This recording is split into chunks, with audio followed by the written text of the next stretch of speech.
क्यों व्यर्थ प्रयत्न कर रहे हो कर्ण? मेरे पिता कहते हैं कि धनुर्विद्या सूतों का कार्य नहीं है।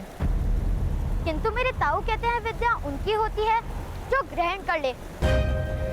और यदि विद्या ही क्षत्रिय होने का प्रमाण है तो शोण भी धनुर्धारी बन जाएगा।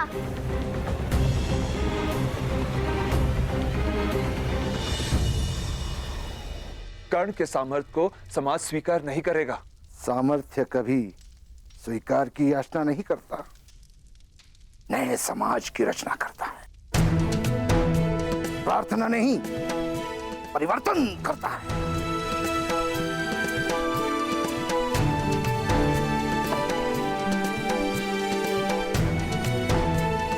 ऐसा ही आत्मविश्वास लेकर आप भी घर से निकले थे। क्या हुआ? ना संसार बसा पाए और ना परिवर्तन ला पाए।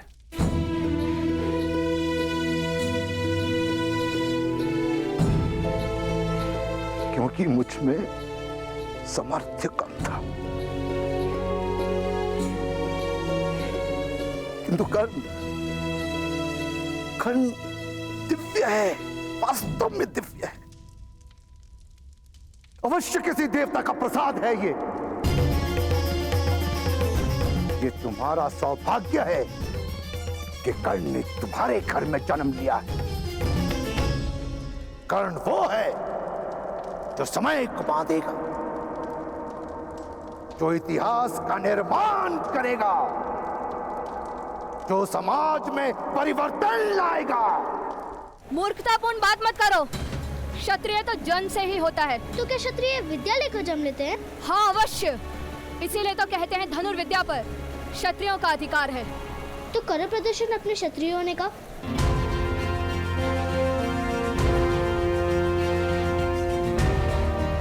उस पेड़ से फल लाकर दिखाओ। मत्स्य के मत से तुम्हें अपने बाण का मार्ग बनाना पड़ेगा।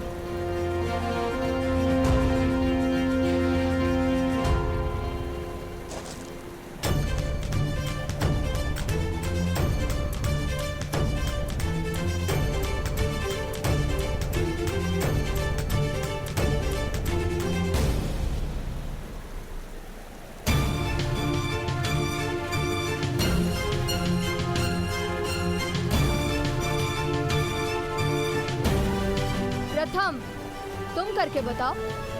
किंतु शोण अभी क्षत्रिय नहीं बना, उसकी विद्या भी पूर्ण नहीं हुई। किंतु तुम तो क्षत्रिय हो, तुम तो विद्या लेकर जन्मे हो। तुम ही लक्ष्यभेद कर दो। नहीं, मैं लक्ष्य भेद नहीं कर सकता। अर्थात तुम क्षत्रिय नहीं हो। तुम क्या मेरे साथ प्रतियोगिता करोगे? पहले तुम मेरे भ्राताश्री को पराजित करके दिखाओ।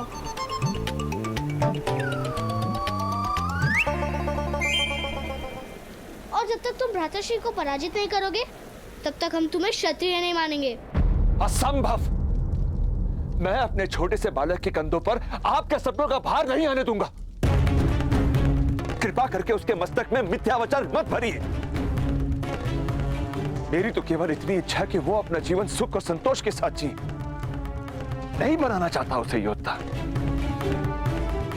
नहीं करवानी है समाज के साथ शत्रुता, उसके जीवन में संघर्ष नहीं भरना चाहता मैं। सामर्थ्य और संघर्ष में तो पति पत्नी का संबंध है अधिरथ। नहीं भ्राताश्री, कोई संघर्ष नहीं होगा उसके जीवन में। कर्ण सामान्य है और एक सूत की तरह सामान्य जीवन जिएगा। इस समय प्रकाश कम हो गया है। मैं कल प्रातः का लक्ष्य भेद कर दूंगा। सुनो, यदि तुम लक्ष्य भेद नहीं कर पाए तो तुम्हें भ्राताश्री के चरण स्पर्श करने पड़ेंगे। और यदि लक्ष्य भेद कर पाए तो मैं तुम्हारे चरण स्पर्श करूंगा। चलो श्वेतकेतु, चलो।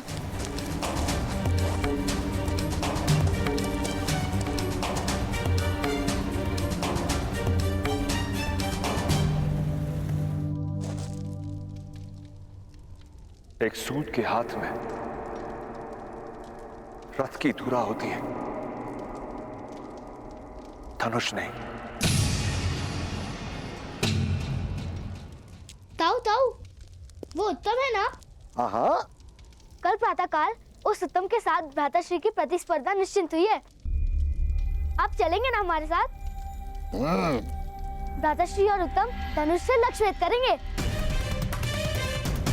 और जब उत्तम पराजित हो जाएगा तब वो भ्राताश्री के चरण स्पर्श करेगा। अरे वाह!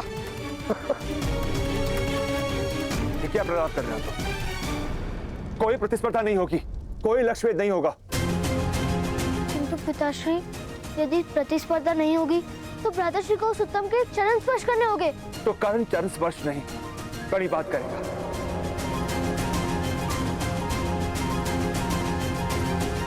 किंतु तुम दोनों मेरा आदेश नहीं टालोगे। कल प्रातःकाल कर्ण धनुष को हाथ नहीं लगाएगा।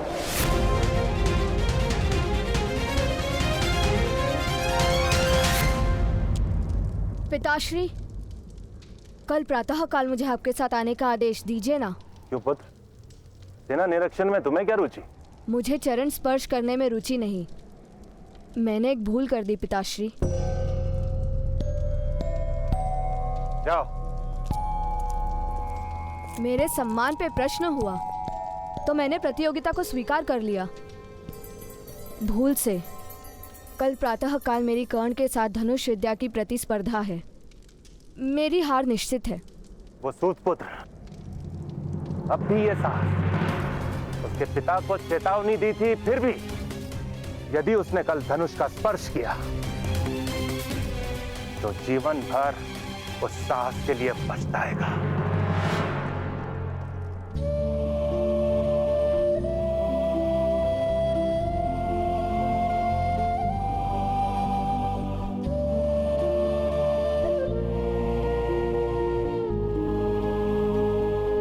तो कर्ण चरण स्पर्श नहीं, कड़ी बात करेगा। कल प्रातःकाल कर्ण धनुष को हाथ नहीं लगाएगा।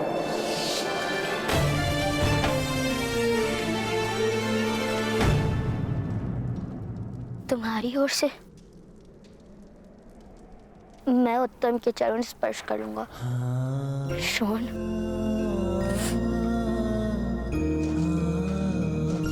भ्राताश्री, आप उस उत्तम के चरण नहीं स्पर्श करेंगे।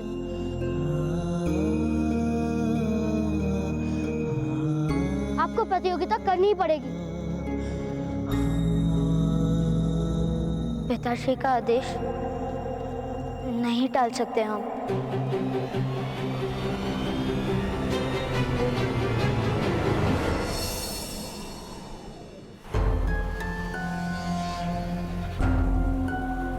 वो सूत पुत्र नहीं आएंगे। क्षत्रियों से प्रतियोगिता करने का साहस सूत पुत्र में नहीं होता पुत्र, और चरण स्पर्श करने की संभावना से वो कर्ण भयभीत हो गया होगा।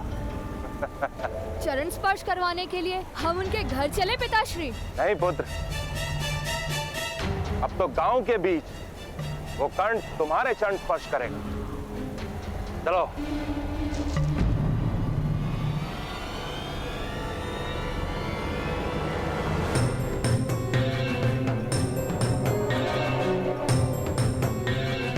चलिए भ्राता, बाहर चलते हैं।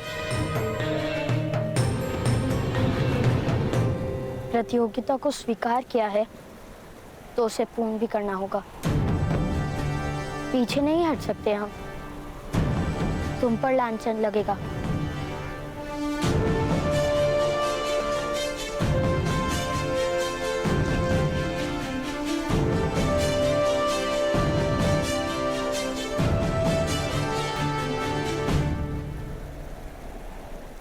प्रतियोगिता करोगे कैसे पुत्र? तुम्हें तो धनुष चलाने का अधिकार ही नहीं है। उचित कह रहे हैं आप। पिताश्री ने हमें धनुष चलाने की अनुमति नहीं दी। अंत में तुम्हारे पिता को सत्य के दर्शन हो ही गए। आओ शोण, मेरे चरण तुम्हारी प्रतीक्षा कर रहे हैं।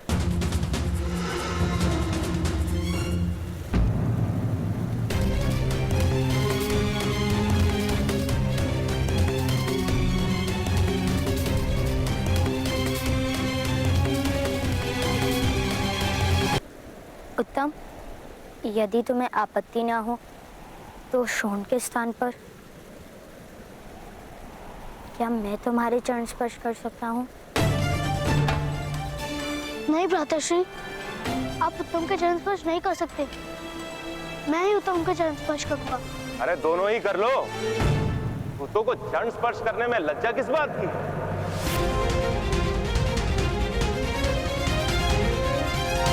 क्षत्रियों के चरण स्पर्श करके अपने वास्तविक स्थान को स्वीकार करो।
जाओ पुत्र।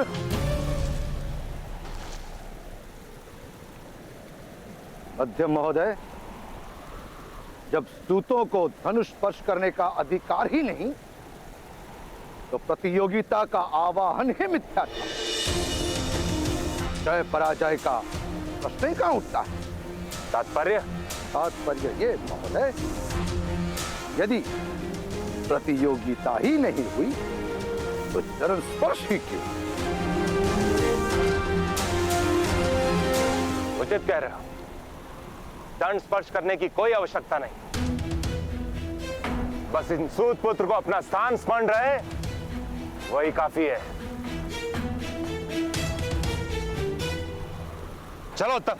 किंतु आपके पुत्र को तो धनुष स्पर्श करने का अधिकार है ना?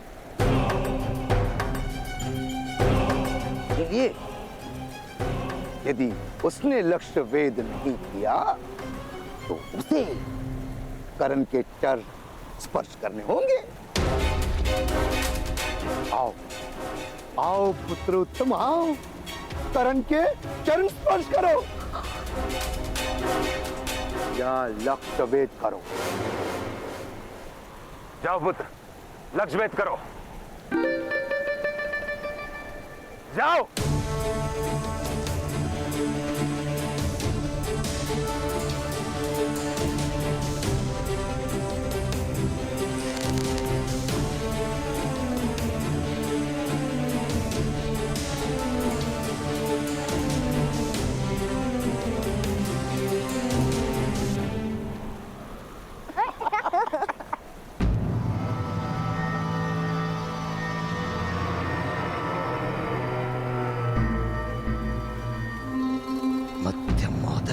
दीजिए कर्ण को अनुमति।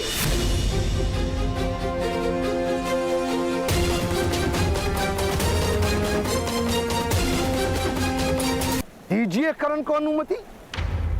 पिताश्री ने हमें धनुष चलाने की अनुमति नहीं दी। अनुमति दी। आओ कर्ण, धनुष स्पर्श करो। जाओ पुत्र कर्ण, अपने सामर्थ्य का ज्ञान दे दो मध्य महोदय को।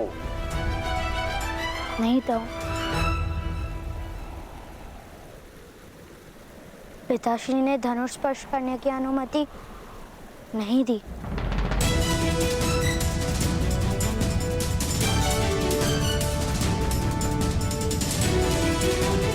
पुत्र कर्ण, ईश्वर ने 2 हाथों के साथ 2 पैर भी तो दिए हैं।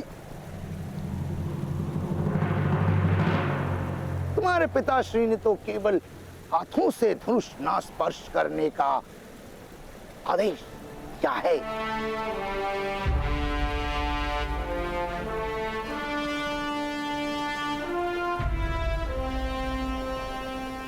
दिव्य दृष्टि से बाण शक्ति से जीते ये सारा रण, शांत चित धरे आत्मबल भरे जीते हर बाधा गण, छूट ना पाए लक्ष्य हो चाहे सूक्ष्म सा छुपा हो कण, मित्र वेग है सूर्य तेज है कवच चढ़ा इसके तन।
भ्राताश्री के चरण स्पर्श कीजिए।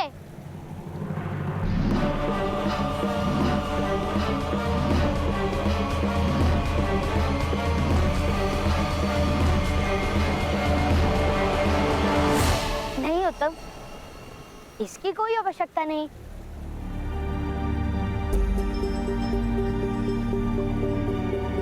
ये तो हम मित्रों की चेष्टा थी ना।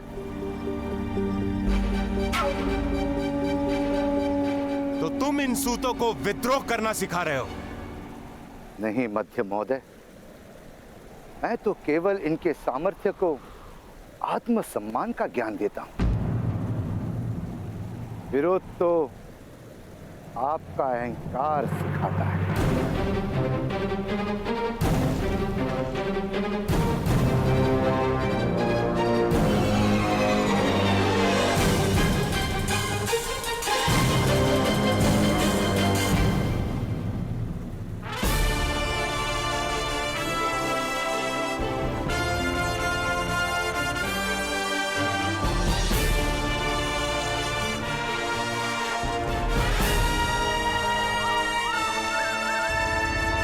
जय दुर्गा।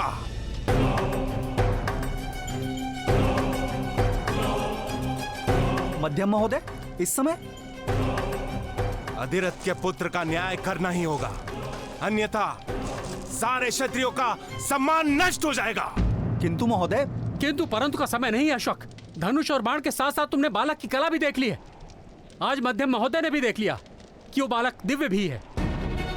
किंतु एक छोटे बालक से भय कैसा? रोग, ऋण और शत्रु जब उग रहे हो तभी नष्ट करना अनिवार्य होता है। यदि इस बालक का धनुष आज नहीं छुड़वाया गया तो कल हमें सत्ता छोड़नी होगी। किंतु एक बालक को कैसे दंड दे सकते हैं, जबकि एक राजा भी 9 वर्ष के बालक को दंड नहीं दे सकता। बालकों को तो शिक्षण दिया जाता है। पीड़ा ही शिक्षण देने का सबसे उत्तम मार्ग है, जानते हो ना? उस बालक को ऐसी पीड़ा देनी होगी कि जीवन भर उसके स्मरणों से रक्त बहता रहे।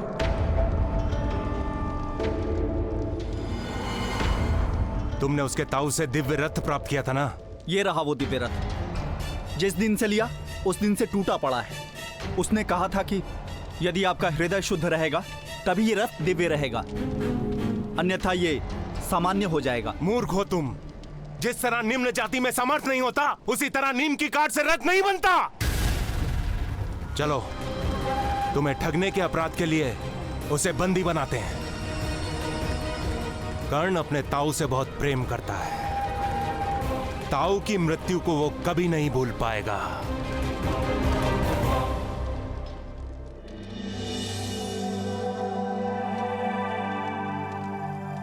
ताऊ, भ्राता का दिव्य कवच देख के माता भयभीत क्यों हो गई?